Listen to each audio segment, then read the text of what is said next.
ಪ್ರಧಾನಿ ನರೇಂದ್ರ ಮೋದಿ ಅವರು Qatar, Kuwait ಹಾಗೂ ಓಮನ್ನ ನಾಯಕರೊಂದಿಗೆ ದೂರವಾಣಿ ಮೂಲಕ ಸಮಾಲೋಚಿಸಿ ಶಾಂತಿ ಸ್ಥಿರತೆ ಪುನರ್ ಸ್ಥಾಪಿಸುವುದು ಅಗತ್ಯವಿದೆ ಎಂದು ಹೇಳಿದ್ದಾರೆ.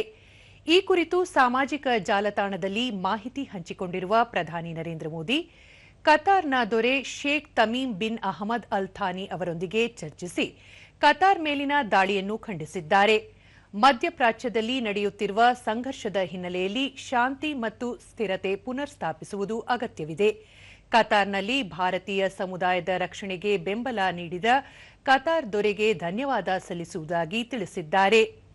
ಸಾರ್ವಭೌಮತ್ವ ಮತ್ತು ಪ್ರಾದೇಶಿಕ ಸಮಗ್ರತೆಯ ಉಲ್ಲಂಘನೆಯನ್ನು ಖಂಡಿಸುವುದಾಗಿ ಹೇಳಿರುವ ಅವರು, ಸಂವಾದ ಮತ್ತು ರಾಜತಾಂತ್ರಿಕತೆ ಮೂಲಕ ಎದುರಾಗಿರುವ ಸಮಸ್ಯೆಗೆ ಪರಿಹಾರ ಕಂಡುಕೊಳ್ಳುವ ಅವಶ್ಯವಿದೆ ಎಂದಿದ್ದಾರೆ.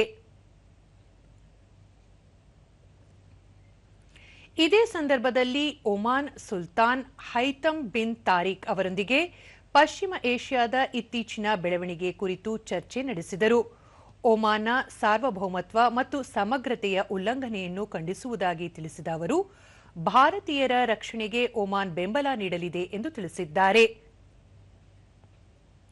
ಕುವೈತ್ ರಾಜ ಮುಬಾರಕ್ ಅಲ್ ಸಬಾ ಅವರೊಂದಿಗೂ ಚರ್ಚೆ ನಡೆಸಿ ಸಂಕಷ್ಟದ ಸಮಯದಲ್ಲಿ ಜೊತೆಗೆ ನಿಲ್ಲುವುದಾಗಿ ತಿಳಿಸಿದ್ದಾರೆ.